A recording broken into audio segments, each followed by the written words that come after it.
jour ak Moustapha Diop Moustapha ñu ngi lay nuyu. maa ngi lay fay bu baax Fatou di nuyu maam Khady ak Seydina. mais également sénégalais ñuy seetaan yëpp ba ñuy déglu ak fu ñu mënti dégloo nag ci biir réew mi wala bitim réew. voilà donc actualité bi donc ñu naat ko tàmbalee Moustapha. ak tir groupé bu opposition bi nga xamante ne dañ ko jëmale ci jamono bi ci kaw pouvoir bu bees bi. waaw dinañ wax politique de wax dëgg yàlla mais dama bëggoon tey rek soo ma ko mayee taxaw am une pensée. pour tous les Sénégalais yi nga xam ne ñoom ñoo dëkk dans le nord wala dans l'est du pays. nga xam ne ñoom ay dëkkandoowu dex gi la. fan yi ñëpp xam nañ ne lu méttee métti la ñuy dund. soo liiree journaux yi li ngay gis ñu ko ci bind mooy catastrophe désastre chaos nga xam ne am na ñu bëree bari ñoo xam ne tey génn nañ seen i kër. am na ay villages yoo xam ne yi ma mujj a liir ci presse bi ci suba rek daanaka rayé nañ ko de la carte ndax génn goo xam ne géej dex gi da koo génn fa nga xam ne fa la nekkoon dem yàq lu bëree bëri ñu leen ciy masaw bu baax a baax. di yaakaar nag ne gouvernement bi au-delà des 8 milliards yi nga xam ne moom la ñu annoncé vraiment dinañ gën a góorgóorlu pour apporter assistance à ces Sénégalais là parce que li ñuy dund lu méttee métti la mais également c'est des Sénégalais yoo xam ne dañuy soxla la solidarité de tout le peuple sénégalais et ni mu concerner le gouvernement la war a concerner tous les Sénégalais en général. bien sûr. situation bu catastrophique. bu catastrophique foo ca Bakel donc mën nañoo wax moo bi gën a graaw rek ñu ko mën a qualifier. situation bu am foofu ci jamono yi Cheikh Tidiane Gomis yaa ngi soog a rejoindre plateau ñu ngi lay nuyu. waaw maa ngi lay nuyu di sant yàlla. di julli ci yonentam bi. sallallahu alayhi wa sallam. di nuyu ñi ma bokkal plateau Moustapha Diop Seydina Omar Ba maa Khady dégg nga ak yow di nuyu sunu yaay yi sunu yaay yi laa wax de ñun ñi nekk ci plateau bi nii sunu yaay yi laa wax de. waaw ak ñi kii waaye nag yaay yu ndaw yi waxuma ak yaay yu ndaw yi kon nag mu ngi noonu. yaay du tuut. waaw ma ne yaay kese la. fii nag Sénégal yaay tuuti na fi yaay tuuti na fi voilà. léegi nag valeur yaay daa wàññeeku. bu baax a baax. voilà yàlla na ci yàlla musal wàññeeku na carrément. voilà waaw kon nag léegi nag bu ci kanamee dinaa ñëw un peu ci maanaam. équipe nationale maanaam la préciser parce que xam nga yan procédé laa xalaat yoo xam ne mën na baax pour ñu xool pour daal doxal daal suñu équipe nationale parce que suñu équipe nationale la. kenn moomu ko ñun ñëpp ko bokk voilà. d'accord dinañ ci waxtaan léegi ci kanam tuuti ak Cheikh Tidiane Gomis ni ko waxee Moustapha wax nañ ko sànq. opposition bi donc ci jamono bi ñu jëmale ko ci kaw nguur gu bees bi ay tir groupé sorti yu ne ñu teg ko ci seen ndodd noo ko jàngatee. en fait man dama jàpp ne depuis quelques jours quand même li tubaab di wax une opposition qui reprend du poil de la bête mooy ñoo xam ne ñi ngi jëlaat seen courage ñi ngi jëlaat seen doole pour mener le combat politique et ma jàpp ne loolu en matière de démocratie c'est une bonne nouvelle parce que réew kenn du ko gouverner te amu opposition boo xam ne moom mooy wax ne lii doxul lii baax na lii buñ ko jubantee moom moo gën te li nga xam ne man moo ma ci gën a intéressé mooy dama gis par exemple des opposants yoo xam ne ku mel ne l'ancien premier ministre Amadou Ba dégg naa ko dem mu wax j'ai lu également compte rendu yi nga xam ne moom la presse bi bind. gis naa ku mel ne Thierno Alassane Sall bind benn texte jëmale ko ci li mu tuddee les incohérences du plan wala boog de la vision Sénégal 2050. yooyu dafa baax dans une démocratie dafa baax dans le débat démocratique parce que loolu mooy enrichir en fait le débat démocratique te loolu mooy tax ñi nga xam ne ñoom ñoo jiite ñu mën a jubbanti su fekkee jubbanti da cee war ci yenn yi donc cette opposition là nga xam ne dafay nekk une opposition qui sort un peu des faits divers parce que su ma la tuddeelee Amadou Ba tuddal Thierno Alassane Sall mënoon naa tudd ñeneen c'est parce que quand même c'est des gens yoo xam ne loo leen contre da ngay jàpp ne ils ne sont pas dans les faits divers nekkuñu fi naan mbaxana Seydina mi dafa weex ak chemise Cheikh Tidiane voilà ils disent des choses yoo xam ne ils ont raison ou ils n'ont pas raison ça enrichit le débat et loolu mën na apporter dara li nga xam ne mooy même ñuy gouverner loolu dafa baax ci ñoom maintenant da ngay seetlu benn affaire Fatou nga da ngay gis à côté nga gis benn bokk yaakaar wala li ko incarné woon nga xam ne dama jàpp ne li ñu doon tuddee li ñu tuddee le traumatisme de la défaite de mars 2024 ba léegi daf leen a bàyyeegul parce que c'est une défaite boo xam ne ñi jiitu woon en tout cas préparé wuñ ci peut-être bu ñu leen gagné woon dans un deuxième tour bu ñu demoon élection dem second tour ñu gagné leen dinañ ko gën a miin mais le coup KO du 24 mars 2024 ba léegi daf leen a bàyyiwul et loolu mooy tax d'ailleurs sooy déglu ku mel ne Amadou Ba bi may tudd léegi ku mel ne Macky Sall dinaa ci ñëwaat léegi ak ñeneen ñu mel ne moom da ngay gis ne le traumatisme de la défaite le fait de ne pas accepter que ni ba léegi ñoom gagné nañ leen ils ont perdu le pouvoir et bu ñu deful ndànk pour longtemps encore dafa leen a jàpp moo tax bu ñuy wax da nga naan ñii du ñoom ñoo gouverné woon Sénégal il y a moins de 6 mois del déglu seen discours tu as l'impression que ni le Sénégal bi nga xam ne moom la ñuy wax ni il est né le 24 mars wala le 1er ou le 3 avril bi ñu installé Bassirou Diomaye Faye alors que le Sénégal bi ñuy wax les dégâts que Sénégalais yi di dund actuellement muy jafe-jafe ci wàllu mbënd mi jafe-jafe ci njëg yu cher jafe-jafe ci yu bari mais c'est leur gouvernance qui est moo indi loolu moo déggee Amadou Ba mu wax léegi démb da ngay am impression que ne moom fàtte na ni il y a moins de 6-7 mois c'était lui le premier ministre du Sénégal li fi doon dox moom moo ko doon doxal et fàtte nañ d'ailleurs ñoom Seydina que ni seen bilan c'est quoi en fait seen bilan c'est des pertes en vie humaine ay doomu aadama yu bari faat nañ leen fii ci nguuru Macky Sall boobu Amadou Ba était son premier ministre seen bilan c'est une politisation de l'administration wu Sénégal bi préfet yeeg sous-préfet ay politiciens rekk ci nekk léegi seen bilan c'est une instrumentalisation de la justice réew mi yàggul dara ça ne date pas du siècle dernier am na fi yoo xam ne bu ko Cheikh Tidiane Gomis waxee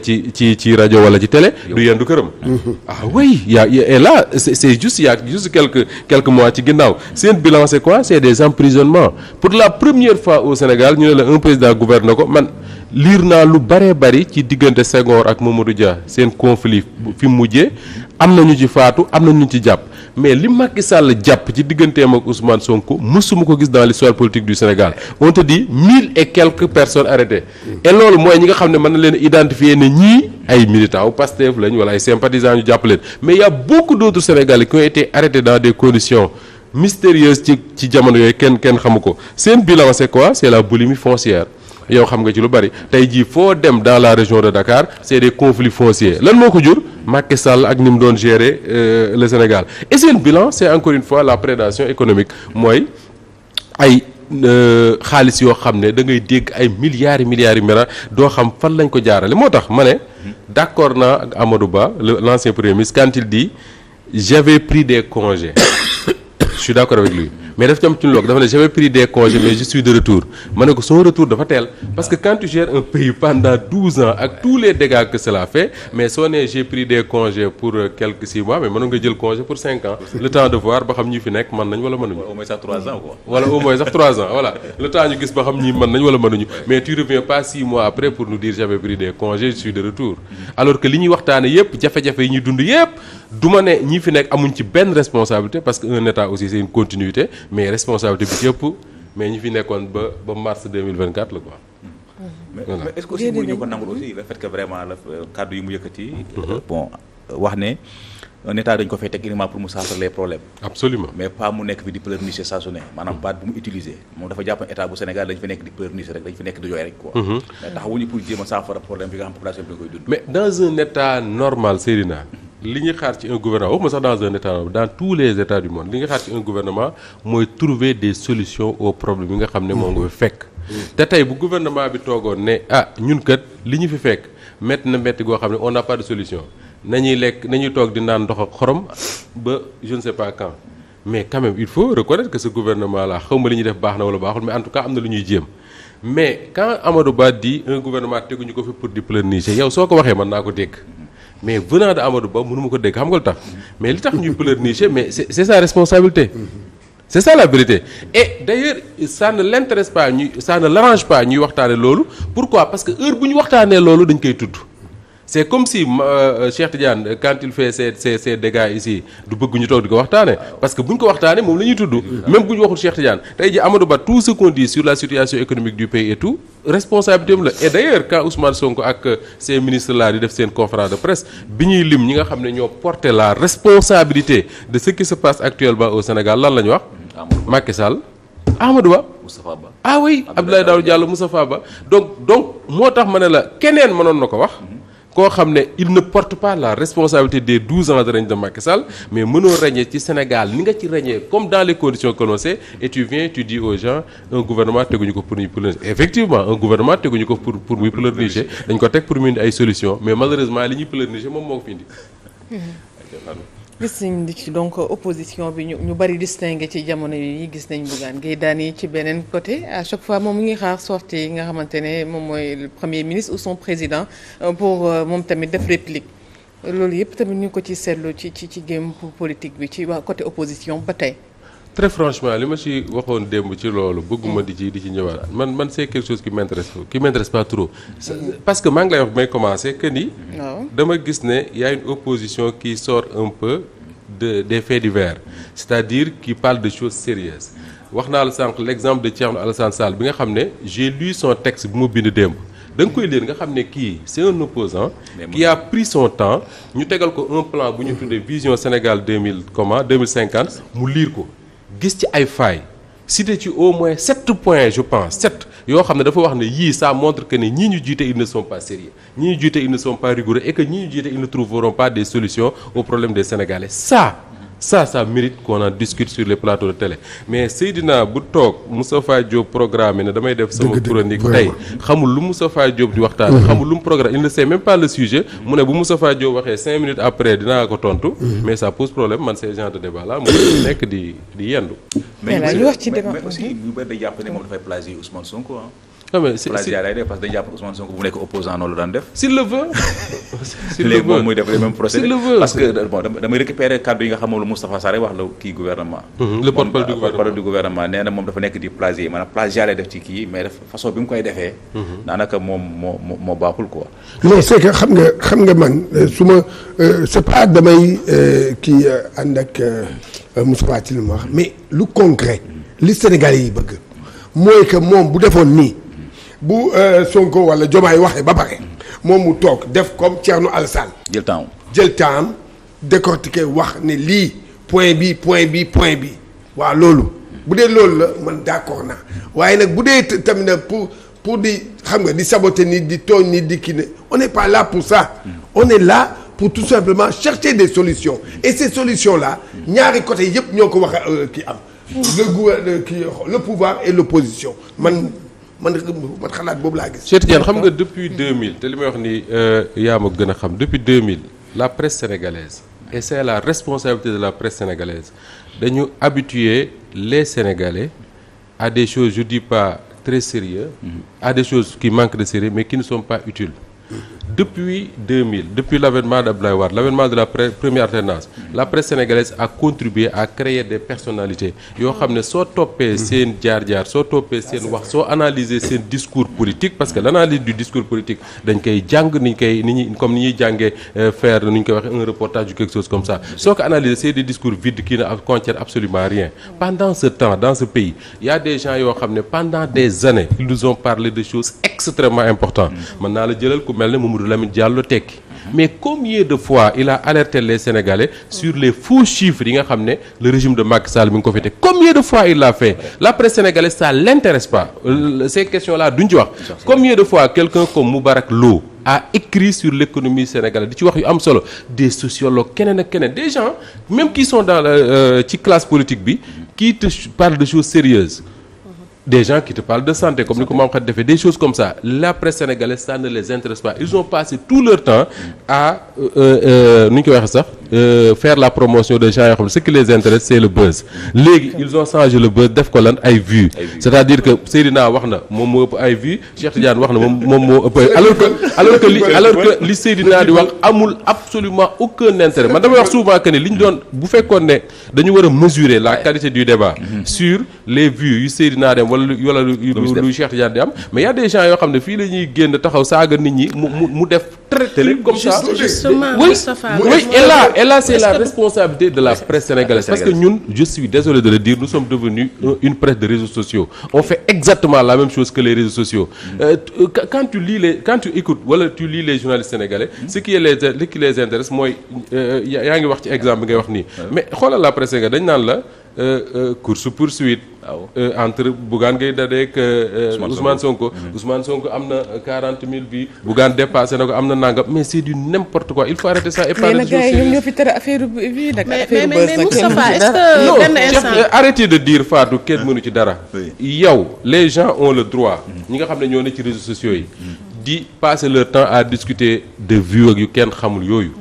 c'est bon sax de le faire parce que ça permet d'avoir. je veux dire avant nit ñi dañuy def li ñuy def sans pour autant di xalaat ay affaire yu vues affaire yu buzz. non koy def de manière. dama ne li mu bëgg a wax mooy ces vues là sax. Fatou ñàkkul solo trop pour reformuler question soit dañu jàpp ne phénomène réseaux sociaux yi bu fekkente ne am na peut-être Ousmane Sonko moo ko fi indi la bëgg wax xam naa. oui mais Ousmane Sonko a contribué ma ne dem nañ vraiment wëlbatiku un certain Bougane Gueye taxaw aussi di def ak moom lu mel noonu. Ousmane Sonko na koy nangul ko. non Ousmane Sonko a contribué à renforcer ça mais il a surtout contribué à créer dans l'espace médiatique des gens yoo xam ne en temps normal sur des chaînes de télé normales du ñu wax. Ça c'est vrai. mais tey jii y a beaucoup de gens yoo xam ne ils sont sur les chaînes YouTube ils sont pas ceci ils sont cela mën nañu wax pendant 1 heure ce qu'ils disent boo ko analyser dans l'analyse typique du discours c'est totalement vide mais les gens dañ koy seetaan comme pas possible loolu laay wax ce que Fatou dit c'est effectivement vrai mais ce que je refuse man mooy qu'on me dise mënuñ ci dara non mën nañ ci dara il faut que nous de la presse qu'on essaie qu'on continue d'être sérieux ou bien qu'on essaie d'être sérieux notre travail qu'on le fasse ni ñu ko war a defee su fekkee ne nit ñi ñëw nañ di ko seetaan xayrul bu ñu ko seetaan au moins ñu nga am soulagement wu ne ce que tu fais c'est de la qualité point final. justement foofu laa bëggoon ñëw est-ce que du presse bi du consommateur bi. oui xam nga nous on a ñun suñu société. ba kii la ñoom li ñu bëgg mooy yooyu. justement loolu laa yor presse bi reflété li société bi comme débat yi nga wax noonu tey jii santé bi da ngay toog di wax ci santé peut-être doo am sax ñu bëri peut-être ñu koy seetaan tey jii nii kenn mooy ñëw chroniqueur di wax ci du tout et du n'importe quoi si je peux dire ainsi doo am sax wala nga gis benn liveur topp ci cas ci vie privée nit et tout ça nga gis ne donc est-ce que benn instant du reflet wu société bi presque ce n'est pas le bien que nag xam nga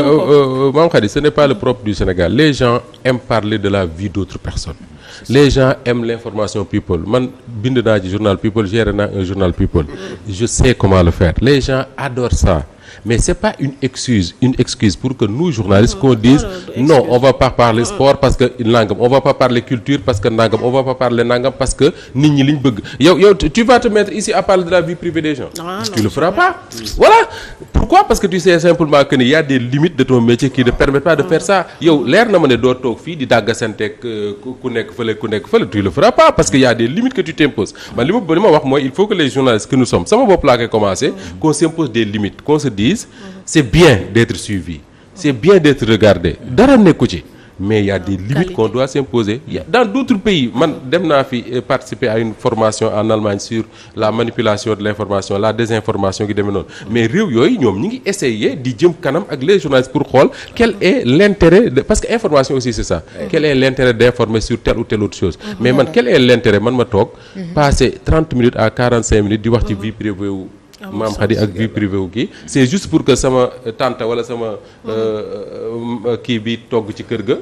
di ko déglu TikTok di reetaan naan déggal li ñu wax ci diw ça s'arrête à là amul benn njëriñ moo tax ma yaakaar ne il faut qu'on revienne aux fondamentaux les fondamentaux c'est quoi mooy man li ma gëm Cheikh Tidiane li ma la waxoon keroog si mi ñu wax naan le désamour entre Aliou Cissé ma ne la y a pas d'étude qui peut prouver qu'il y a un désamour man li ma gëm mooy y a pas d'étude dans ce pays qui prouve que ni Sénégalais yi il faut nga wax leen lii pour ñu seetaan leen il faut nga wax leen pour ñu seetaan leen d'ailleurs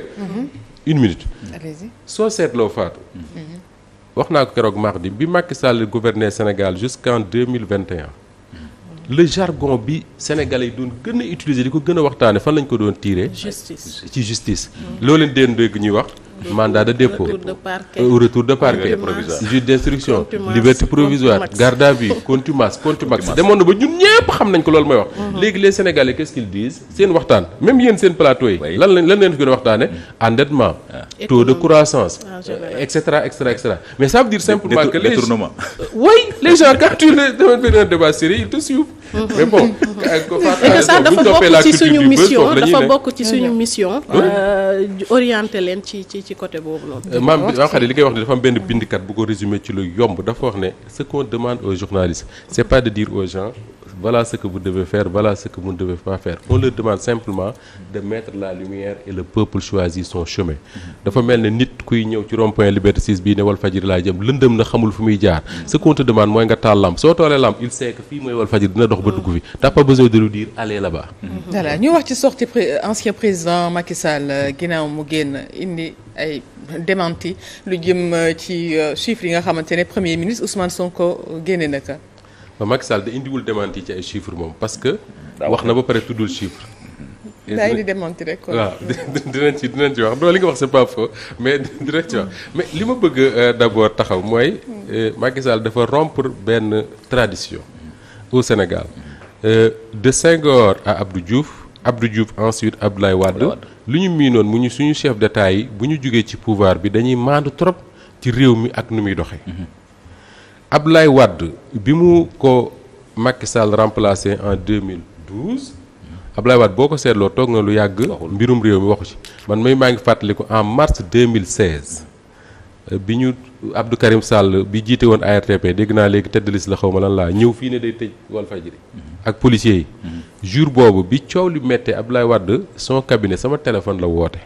ne dafa bëgg a wax ak Sidi Lamine bi ñu ko joxee Sidi Lamine wax ak moom ba pare j'ai dit à Wade lui-même que ni dama ko bëgg a interviewer Wade xam nga qu'est-ce qu'il me dit je parlerai pas des problèmes du Sénégal mais le moment venu dinaa la woo Cheikh Seydina ñu teg ci ay fan wala ay semaines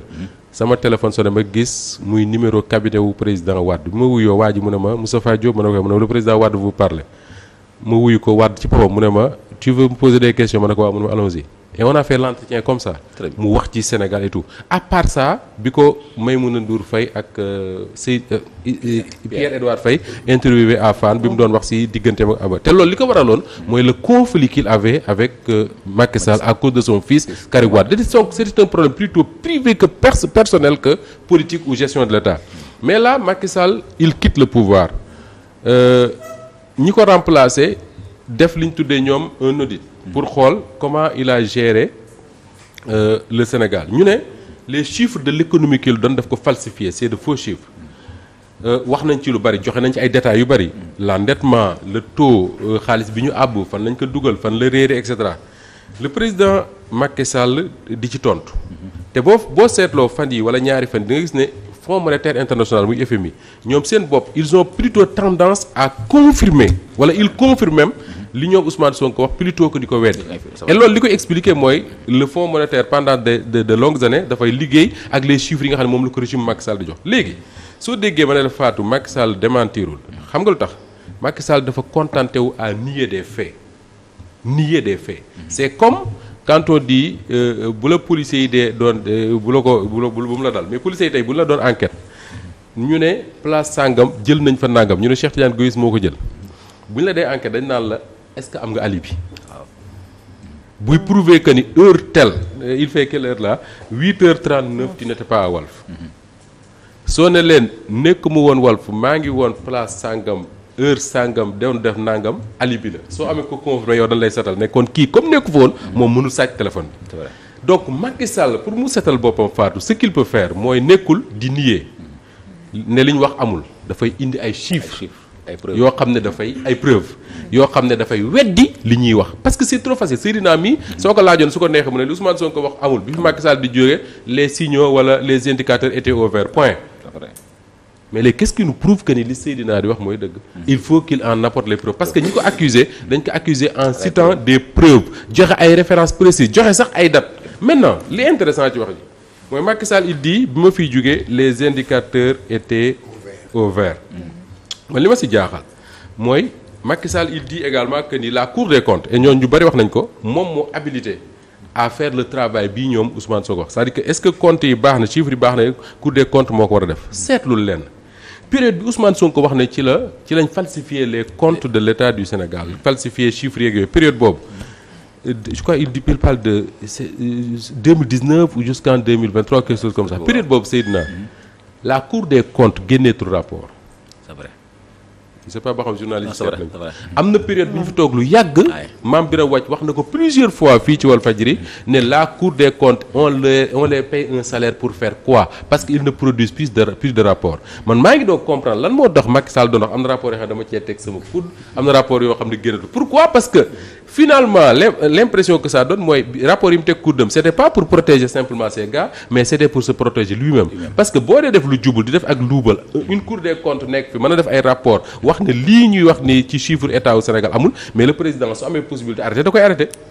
et d'ailleurs rapport de Cour des comptes bi mu fi génnee lan la wax fond force Covid-19 mais waxul ci la gestion de l'état de tous les jours wala de tous les ans et ça pour man ça me semble important maintenant quand Macky Sall dit les indicateurs sont au vert noonu la ko waxee voilà sauf que Seydina le problème mooy indicateurs yooyu ñu muy wax ne c'est au vert mais indicateurs yooyu la gars yi ne dafa faux indicateurs yooyu chiffres yi la oui moom la gars yi ne dafa rouge ñu sàng ko lu vert mooy PIB bi oui parce que Macky Sall ce qu'il va su fekkoon day joxe ay chiffres yi muy joxe mooy chiffres yi Ousmane Sonko démentir yooyu lay joxe est-ce que comprendre nga li ma bëgg a wax c'est-à-dire que chiffres yi mu démentir ne chiffres yi amul c'est des faux chiffres yooyu moom la fi Macky Sall bàyyi yooyu lay wax ne c'est des indicateurs au vert chiffres yooyu tey boo ko laajoon Macky Sall ne koy lan nga fi bàyyi ci économie danaan le PIB nangam endettement nangam ak nangam c'est exactement ce qu'il va te dire et loolu la Ousmane Sonko wax ne c'est faux le problème c'est de savoir maintenant qu'est-ce que Macky Sall a pour nous prouver que ni c'est pas faux qu'est-ce qu'il a moom ci lan la mën a teg pour nous wax ne c'est pas faux et man pour man foofu la débat bi nekk. mais est-ce que aussi du ko question boobu aussi du ko poser Moustapha Ba. d'autant plus que boo fàttali ko ci conférence Ousmane Sonko bi.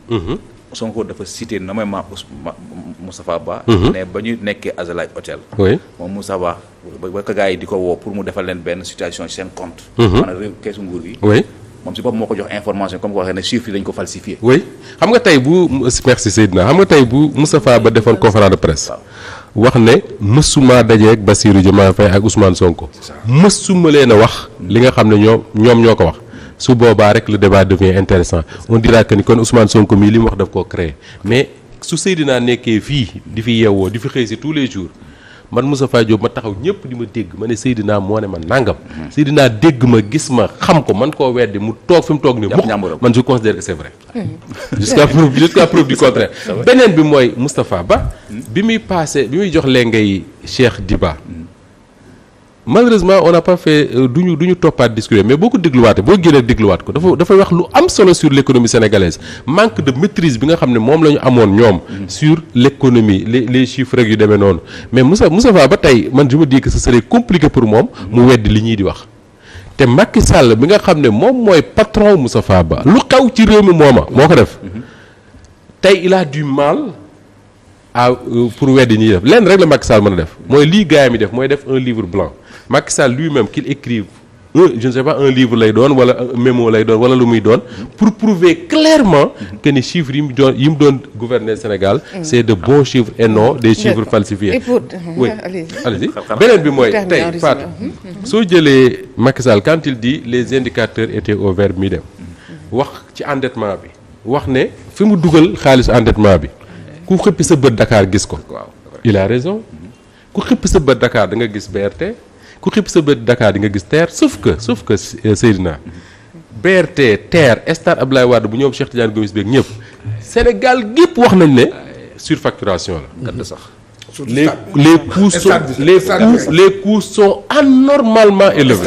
Sénégal gépp wax nañ ko les coûts sont anormalement élevés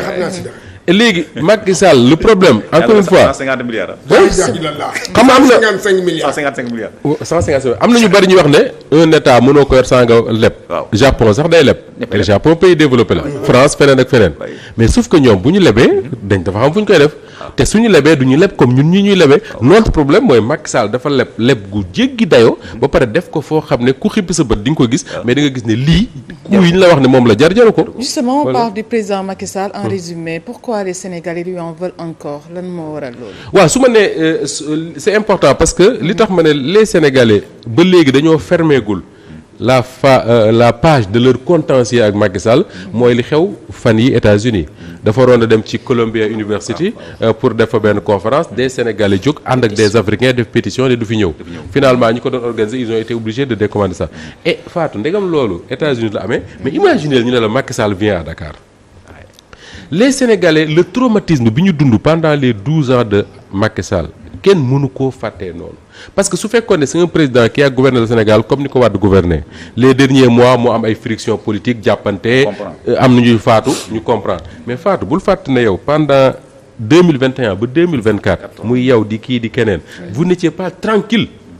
même ta propre famille quand tu viens faire ton travail tranquillement am na ku ko waxoon fii dañ lay yeb comme ni ñuy yebe jigéen buy sëyi pourquoi parce que situation réew mi foofu la ko Macky Sall yóbbu woon tu penses que tous les Sénégalais qui ont été en prison wala seen membre famille dem prison Sénégalais yi nga xam ne seen alal yàqu na am na ñoo xam ne jël nañ ci laago am na ñoo xam ne jël nañ ci feebar am na ñoo ci xam ne suul na ci seen doom tu penses que ñooñu dañuy jékki-jékki rek ñu ne on tourne la page on oublie mënta nekk ces gens là ñun ñooy toog ñun ñi nga xam ne peut-être on n'a pas enfin on n'a pas subi les dégâts comme ñu ko ni leen subiré mais ñu subir dégâts yi ni ñu ko subiré bu ñu la déggee nga naan dañoo war a pardonner il faut tourner la page affaire yooyu ñoom daf leen di jaaxal mieux Thierno Alassane Sall la di fii ak Seydi ak Issa Tine bërki dem Macky Sall tey bu waxee ne les indicateurs sont au vert li koy démentir lu yomb la demande aux marchands ambulants demande aux Jakartamen demande aux transporteurs demande aux travailleurs demande aux paysans demande aux commerçants ñoom ñooy les meilleurs les Sénégalais les mieux placés pour wax ba xam Sénégal est-ce que l'économie ay indicateurs au vert la amul a déet. C'est bien. en tout cas di jaajëfal encore une fois. maa ngi lay jaajëfal bu baax. loolu muy day léegi. xam naa fi may ree ah comme jooyoo rek baax na c'est très bien. voilà da gaaw a jooyee nag. xam naa loolu gaaw a jooyee. moo tax léegi may sawar di fi ñëw le matin quoi parce que. sa yére yi de bu ma ci boole. leer laa la sa yére yi moom bu ma ci boole de. moo koy wax nag. waaw ci yow la ñuy ñëw. voilà sa yére yi bu ma ci boole. voilà. waaye sama mérite du baax. waaw. sa yére yi